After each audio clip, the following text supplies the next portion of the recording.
Por que Jesus teve que encontrar Moisés e Elias na montanha da Transfiguração? Certos lugares na Terra parecem ter um toque sobrenatural, quase como se estivessem próximo ao céu. A montanha da Transfiguração é um desses lugares. Parecia que a fronteira entre nosso mundo e o divino desapareceu por um breve período. Este evento é um dos momentos mais místicos registrados no Novo Testamento. Imagine isso. Jesus conduz 3 discípulos, Pedro, Tiago e João, até o topo de uma montanha alta. Eles não têm certeza do que os aguarda lá, mas ao chegarem, testemunham uma visão que transcende a imaginação. Jesus, o homem que conheciam, de repente resplandece, irradiando um esplendor como o sol. Como se isso não fosse surpreendente o suficiente, 2 proeminentes figuras do passado, Moisés e Elias, aparecem ao lado dele, conversando como velhos conhecidos. Ele foi transfigurado diante deles, seu rosto brilhava como o sol e suas roupas ficaram brancas como a luz. Mateus 17:2. E se eu dissesse que essa montanha guarda segredos não apenas para Pedro, Tiago e João, mas para todos nós? Vamos explorar juntos a narrativa desse evento sobrenatural e descobrir as mensagens mais profundas que essa experiência resplandecente no topo da montanha reserva para cada um de nós hoje. Jesus não era mais o modesto mestre ou curador que eles estavam acostumados a ver. Ele era Jesus, irradiando um esplendor divino. Era como se o próprio céu se manifestasse, exibindo sua glória naquela montanha. Elias e Moisés, figuras de séculos anteriores, estavam ali, conversando com Jesus como velhos amigos. Isso foi um poderoso indicativo de que Jesus estava intrinsecamente ligado à grandiosa história e profecias de Israel. Mas tão abruptamente quanto tudo começou, terminou. A nuvem se dissipou. Moisés e Elias desapareceram e Jesus voltou à sua aparência normal. No entanto, os discípulos jamais esqueceriam aquele dia. Tinham vislumbrado a verdadeira glória de Jesus, uma sugestão de quem ele realmente era, o divino Filho de Deus. Desceram da montanha um tanto atordoados e sobrecarregados. Jesus, por sua vez, deu-lhes ordens rigorosas para que não contassem a ninguém o que tinham presenciado até depois de sua ressurreição. Eles obedeceram, mas ficaram com perguntas ardentes em seus corações, refletindo sobre o verdadeiro significado da visão e o que a referência de Jesus à sua ressurreição implicava. Pedro, sempre impulsivo, interrompeu. Senhor, é bom estarmos aqui. Se desejas, farei 3 abrigos, um para ti, um para Moisés e um para Elias. Mateus 17:4. Talvez Pedro, em sua empolgação, quisesse preservar esse momento, criando uma lembrança duradoura desta reunião divina, mas o clímax ainda estava por vir. Enquanto ele ainda falava, uma nuvem luminosa os envolveu e uma voz da nuvem disse: Este é meu filho amado, em quem me comprazo, ouçam-no. Mateus 17:5. A voz celestial evoca outro momento, o batismo de Jesus, onde uma proclamação semelhante foi feita. Mateus 3:17. Essa declaração não deixa dúvidas sobre a identidade e missão de Jesus. Ao descerem, Jesus instruiu-os a manterem essa visão em segredo até depois de sua ressurreição, indicando que, embora a transfiguração tenha sido um vislumbre de sua glória, a história completa ainda estava por se desenrolar com sua morte e ressurreição. Eles guardaram o assunto para si mesmos, ponderando sobre o que significava ressuscitar dos mortos. Mateus 17:10. Moisés, um humilde pastor escolhido por Deus para liderar os israelitas para fora do cativeiro no Egito, não era imune à morte, apesar de seu papel crucial. No livro de Deuteronômio está registrado que Moisés, o servo do Senhor, morreu ali na terra de Moabe, conforme a palavra do Senhor, e ele o enterrou num vale na terra de Moabe, em frente a Bet-peor, e ninguém sabe onde está a sua sepultura até hoje. Deuteronômio 34, versículos 5 e 6. Embora a jornada terrena de Moisés tenha concluído, sua história não terminou ali.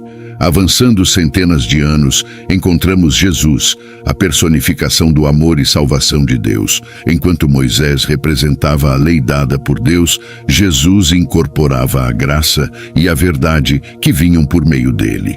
A transfiguração serve como uma ponte entre o antigo e o novo, a lei e a graça, Moisés e Jesus. Moisés aparece com Jesus na montanha da transfiguração, indicando a continuidade do plano de salvação de Deus. Elias, um dos profetas mais proeminentes e dinâmicos do Antigo Testamento, viveu em uma época em que Israel se afastou do verdadeiro Deus, adorando ídolos, especialmente sob o governo do ímpio rei Acabe e sua esposa Jezabel. A missão de Elias era chamar o povo de Israel de volta a Deus. O que é transfiguração? O que poderia significar a transfiguração? Por que aqui? Por que agora? A montanha da transfiguração não trata apenas de uma mudança na aparência. É um testemunho profundo da natureza divina de Jesus e de seu lugar único na grande narrativa do relacionamento de Deus com a humanidade. A transfiguração foi um momento fugaz em que Jesus revelou seu aspecto divino. Isso comprovou sua conexão com Deus e sua continuação do trabalho de líderes passados, como Moisés e Elias. Para Pedro, Tiago e João, foi como um sinal que confirmou suas crenças e lhes deu uma prévia de coisas maravilhosas no futuro. Significado da montanha da transfiguração. Na Bíblia, as montanhas não eram apenas grandes colinas ou lugares rochosos. Eram lugares especiais onde eventos realmente importantes e transformadores aconteciam. Por serem altas, pareciam estar mais próximas do céu e, de certa forma, mais próximas de Deus também.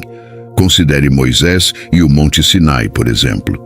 Foi neste monte que Moisés encontrou Deus e recebeu os 10 mandamentos, leis que moldariam o tecido moral e espiritual dos israelitas por gerações. A montanha tornou-se o ponto de encontro entre o divino e o mortal. Avançando para o Novo Testamento, temos a transfiguração de Jesus.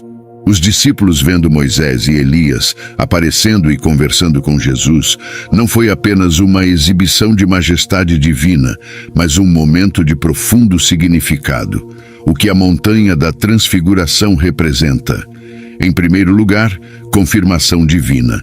A voz do céu confirma a identidade de Jesus como Filho de Deus e destaca a importância de seus ensinamentos. Em segundo lugar, um lugar de revelação. Assim como Moisés recebeu a lei no Monte Sinai, a montanha da transfiguração torna-se um local onde os discípulos ganham uma compreensão mais profunda da natureza e missão de Jesus. Em terceiro lugar, continuidade. A presença de Moisés e Elias mostra a conexão entre o Antigo Testamento e a missão de Jesus, indicando que Jesus é o cumprimento da lei e dos profetas. Porque a montanha da transfiguração.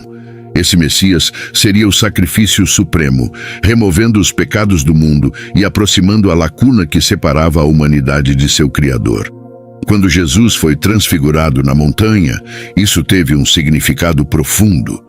Mostrou a Pedro, Tiago e João um relance de quão glorioso Jesus era antes de assumir a forma humana e como seria após.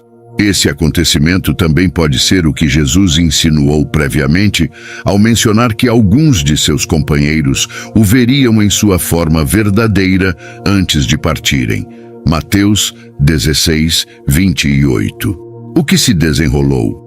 A Bíblia não fornece um relato minucioso da conversa entre Jesus, Moisés e Elias. No entanto, sabemos através do relato de Lucas que eles surgiram em esplendor glorioso, dialogando com Jesus. Discutiram sobre sua partida, que ele estava prestes a cumprir em Jerusalém. Lucas 9, versículos 30 e 31. De maneira simples, a transfiguração é um momento de conexão. Ela liga as narrativas e profecias do Antigo Testamento à revelação do Novo Testamento sobre Jesus como o Messias. O passado e o presente convergem nesta montanha, revelando Jesus como um ponto de ligação entre eles.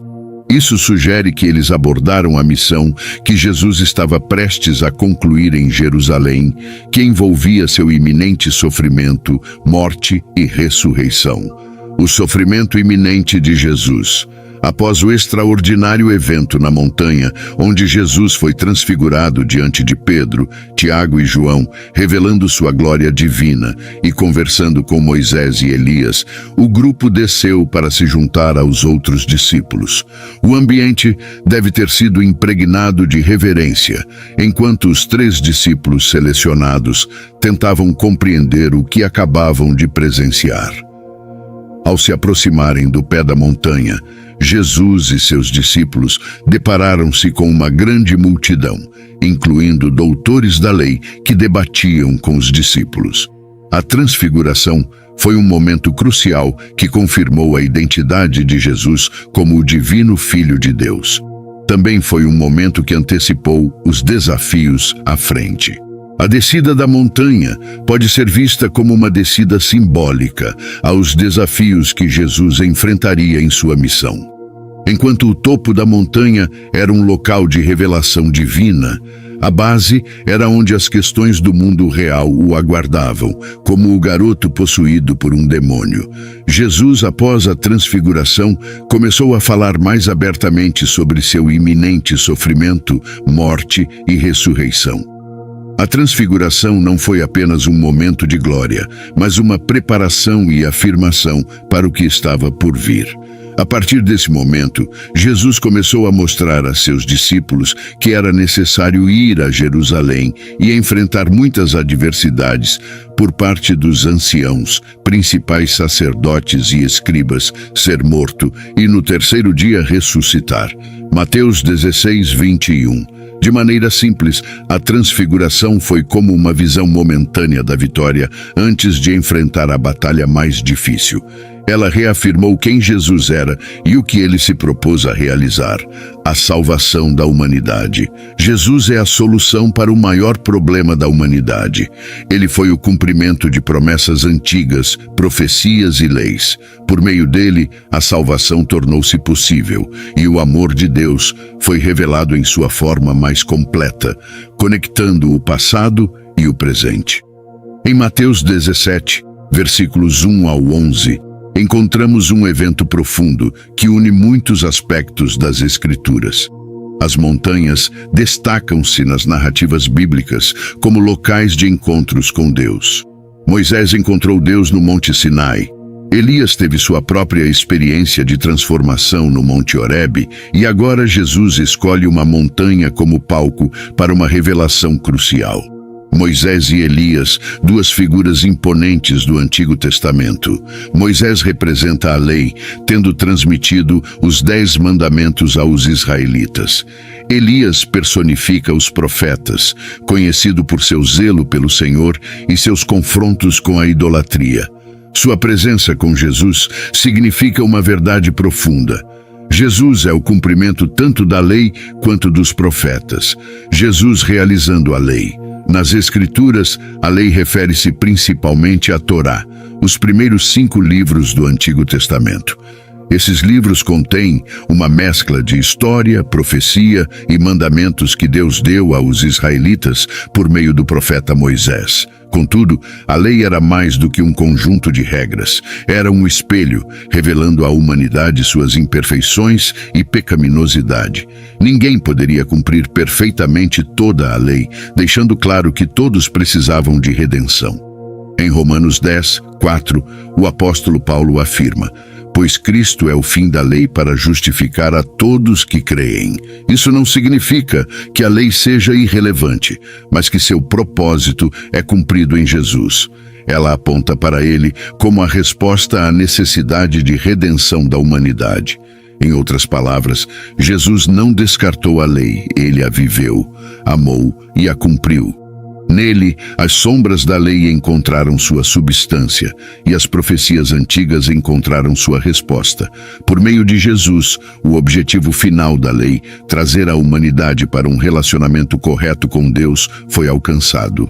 Em sua essência, a narrativa de Jesus cumprindo profecias representa a promessa eterna e o plano divino para a redenção. O Antigo Testamento, um registro dos israelitas, está salpicado de profecias sobre um Messias vindouro. Essas profecias, disseminadas ao longo de séculos, são como pontos em uma tela. A vida de Jesus, conforme delineada no Novo Testamento, conecta esses pontos, formando uma imagem completa que destaca o plano de Deus para salvar a humanidade. Centenas de anos antes do nascimento de Jesus, o profeta Isaías previu um nascimento virginal. Muito antes de ocorrer, Isaías falou sobre como o Messias sofreria em termos muito claros e emocionais. Mas ele foi traspassado por causa das nossas transgressões, foi esmagado por causa das nossas iniquidades. O castigo que nos trouxe paz estava sobre ele, e pelas suas feridas fomos curados. Isaías 53, 5. A transfiguração permanece como um testemunho notável da missão extraordinária de Jesus e uma visão dos reinos celestiais. Foi um momento em que a natureza divina e a glória de Jesus foram reveladas, proporcionando uma prévia do esplendor que o aguardava após a ressurreição e da majestade a ser revelada em sua segunda vinda. A transfiguração ofereceu uma visão do estado ressuscitado de Jesus e sugeriu a glória de uma segunda vinda. Isso não foi apenas um milagre, foi uma revelação. Foi uma promessa do que está por vir, um mundo transformado onde o Salvador reina em glória radiante. Este evento não foi apenas sobre uma transformação gloriosa. A presença de Moisés e Elias, representando a lei e os profetas, respectivamente, foi simbólica. Ilustrou que Jesus era a culminação de tudo o que havia sido profetizado e esperado. A voz do Pai ecoou dos céus declarando: "Este é o meu Filho amado em quem me comprazo, escutai-o." Mateus 17, 5. Essa aprovação divina estabeleceu firmemente a missão de Jesus na terra. A voz do céu não apenas afirmou a identidade de Jesus, mas nos deu uma diretriz: escutai-o. Em um mundo cheio de vozes e distrações, a transfiguração nos chama a priorizar os ensinamentos e palavras de Jesus. Ele é a palavra viva, a fonte última de verdade e sabedoria. Ao atender a esse chamado, alinhamo-nos com o propósito divino e a verdade. Em termos simples, a transfiguração é um farol de esperança, iluminando o caminho para todos os crentes. Ela nos assegura do glorioso futuro que nos aguarda, confirma o papel incomparável de Jesus na grandiosa tapeçaria da redenção e nos instiga a ancorar nossas vidas em seus ensinamentos. Ao abraçar sua importância, não estamos apenas lembrando um evento antigo, estamos sintonizando com as batidas do amor divino e propósito.